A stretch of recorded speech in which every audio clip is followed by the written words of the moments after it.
Today we're going to look at hardtail news and look at some of the new developments, the new stories and press releases that have come out, and we're going to glance through them together and I'll share my thoughts. Next piece of news is the Yeti ARC. This is a carbon high performance hardtail. Like I talked about in What is the Future of Hardtails, I talked about how I expect we're going to see more carbon hardtails and utilizing that carbon not just to lower the weight but to tune the ride quality. I haven't seen any reviews on this. This bike's too new and I don't know if it's going to ride stiff or flexy or what, but let's take a look at it. So the ARC, that is an old school Yeti bike and this is a throwback to it. Yeti's got an interesting website. It's very beautiful, but after you've been there the first time and you want to get down to the info, it's buried deep. The ARC is back, conjuring up all the nostalgia, hoots and hollers from yesteryear. So they're appealing to nerds like me who remember the old school Yetis and how cool those were and how we all wanted one of those. And that's okay because a lot of us riders are in my age bracket.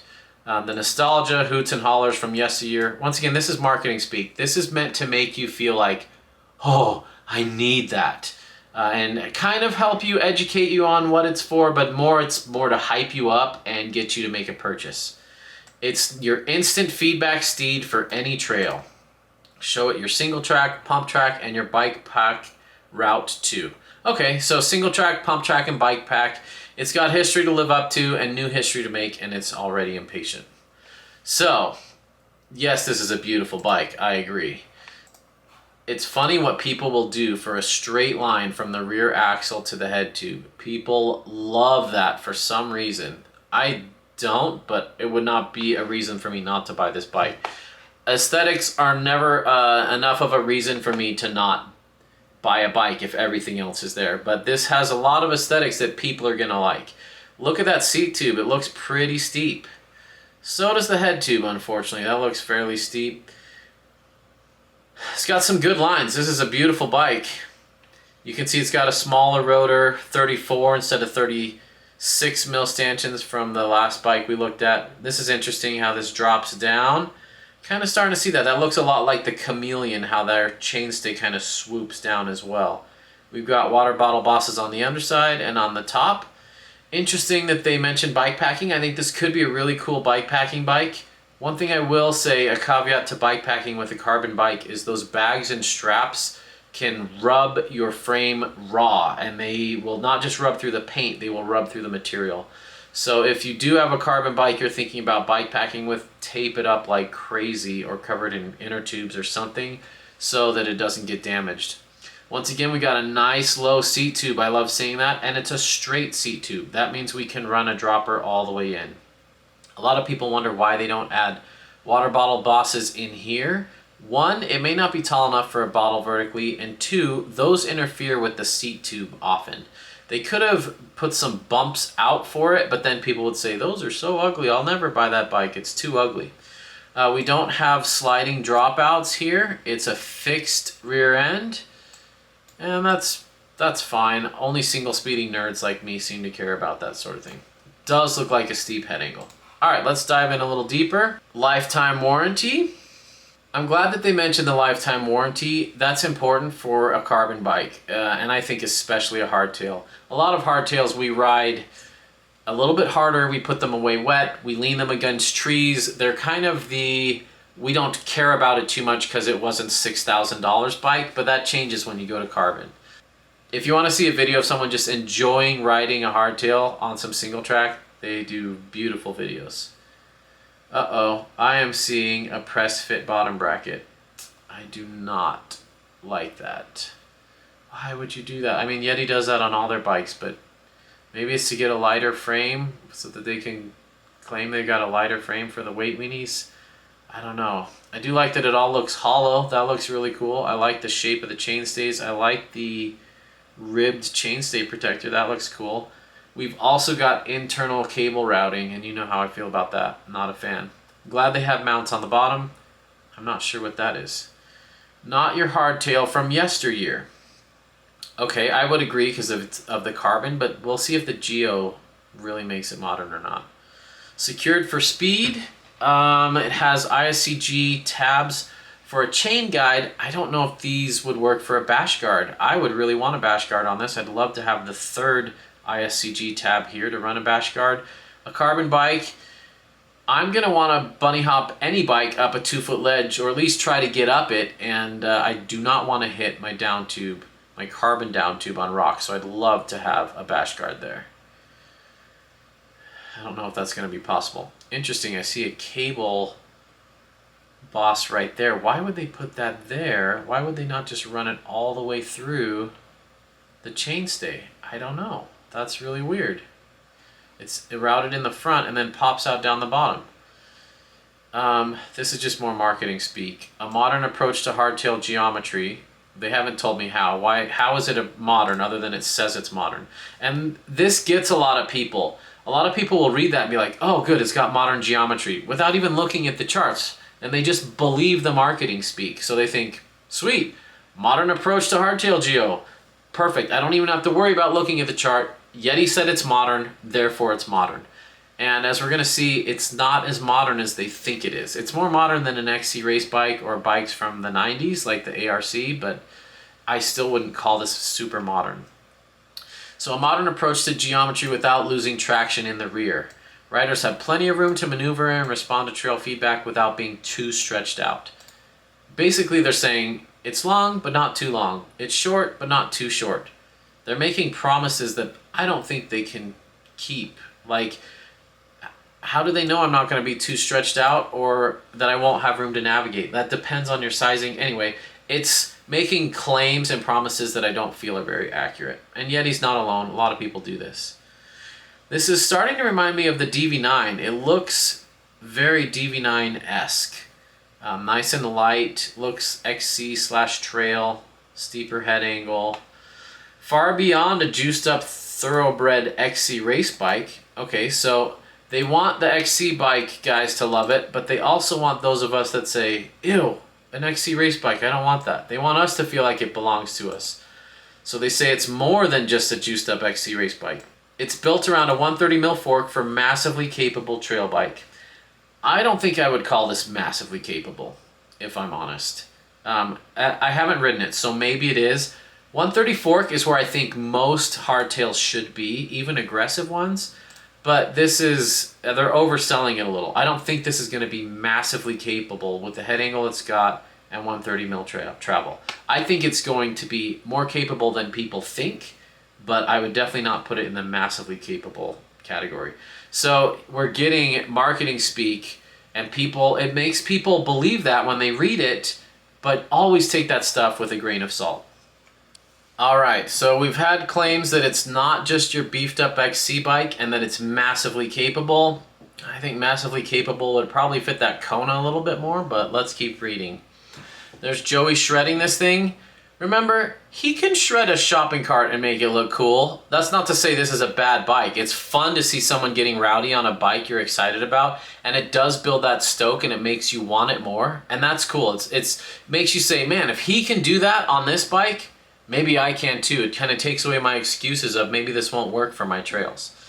Downcountry done different. So, you know I hate the term downcountry. It means nothing. It's the new marketing buzzword. For the last 5 years, everyone used the words long, low, and slack, and nimble, and playful, and confidence-inspiring. Anyone that uses all those words in a review, be careful. I've got a beef with downcountry, but it looks like it's not going away. I still don't know what it is. It's not what Mike Levy defined it as originally. It's kind of grown on to mean, hey, it's a light bike that's fun too, and everyone wants a downcountry bike. So unfortunately, I think we're going to see more and more downcountry nomenclature, which is just a buzzword in my opinion. And is downcountry done different? Well, this is what's ironic, is their previous marketing speak said it's not just a beefed up XC bike. That's kind of what downcountry bikes are longer forked XC bikes that are still pretty light and a little bit more fun on the downhills. And so I don't know how it's done different. They haven't really explained that. This is just another empty claim. Qualifying personal achievements with the phrase "for a hardtail" simply isn't necessary. The ARC absolutely rips when held wide open. So I like that, not that you don't have to qualify, well, it's a good bike for a hardtail. being a hardtail lover, I love that they're realizing, hey, hardtails can shred, and some people are going to want hardtails as their choice, even though they could afford a full suspension. So I like that, but this doesn't really tell me anything. It's just building hype. The sound of silence. Internally routed tubes. Okay, I'm glad to know there's tubes in it, unlike the DV9 and unlike the Chameleon. That means there's like a straw inside the frame, so when you feed a hose through, it's tight against that. It's not going to rattle around and bang around. So I like it. If you're going to go internal, at least do the straw. Internally routed cable tubes with secure closures at entry and exit points make rattles a thing of the past. And an all-new chain slap protector virtually eliminates that chain on rubber sound, maintaining the serenity of the adventure. They do use post mount. I like that they're doing that. Man, I am bummed that it's internal routing, but you know what? That's what I would expect from Yeti. They've done internal routing for a very long time, so I can't really be too bugged about that. And a lot of Yeti owners care about aesthetics a ton, and there are people that simply would not buy this if it had external cable routing. So Yeti knows their audience, and I don't blame them for doing that. I would rather they were external. This means nothing to me. Feel: spry, stiff, light, fast, fun. Okay, I don't know if this is supposed to be a graph. It looks... I don't know where they came up with this. Ascending... It falls here. I don't know how to read this. That's confusing to me. It's cool that it's got Yeti's colors. We'll have to see. Hopefully I can get one for a review and I can tell you how it feels. I like these offset bottle bosses. Dual-sided down tube mounts for going deeper, riding longer, carrying that thing you wish you brought on your last trip. A lot of people give them crap for having a down tube water bottle holder here, but that is the perfect place to carry heavy things and especially water on a long bike packing trip. It wouldn't be my first place to reach for a water bottle, but as you've seen in my videos, I use that position a lot. More cool shredding of him skidding around corners. He's a heck of a rider. Sure, why not? You decide what the ARC does best. I like that. I like saying, hey, this thing's pretty versatile. You choose what it does best. I'm not going to pigeonhole it into a category, except that I called it Downcountry already. Whatever. Full stroke droppers encouraged. If a 200 mil drop is your thing, we still have room to spare. Bravo, Yeti. Thank you. This is so cool, and I think more hardtails should do that. Put a long seat post in there, especially with these steep seat tube angles. That's an interesting looking port. I'll bet that's to fish cables through, like the Chameleon. Not sure. Put the power down. The down tube, seat tube, and chainstays flow into each other for a stiff and direct feel. This is the advantage of carbon. They can really maximize the shapes of those and get the feel exactly how they want it. All right, build kits. Let's take a look at this. Why can't I scroll? There we go. So frame only, 1,900 bucks. That's a lot of money. It's a carbon Wonderbike though. We shouldn't be too surprised, and it's from Yeti. Yeti's got beautiful frames and you pay to play for them. The cheapest bike is 3,600. That's not bad. It's got SLX 12 speed, a Fox Performance 34 fork, a little bit like that Kona that we were looking at. So it's about $1,000 more than the Kona, but it is a carbon frame and it's going to weigh significantly less. Yeah, right here, 26.66 pounds, and that's the low-end build.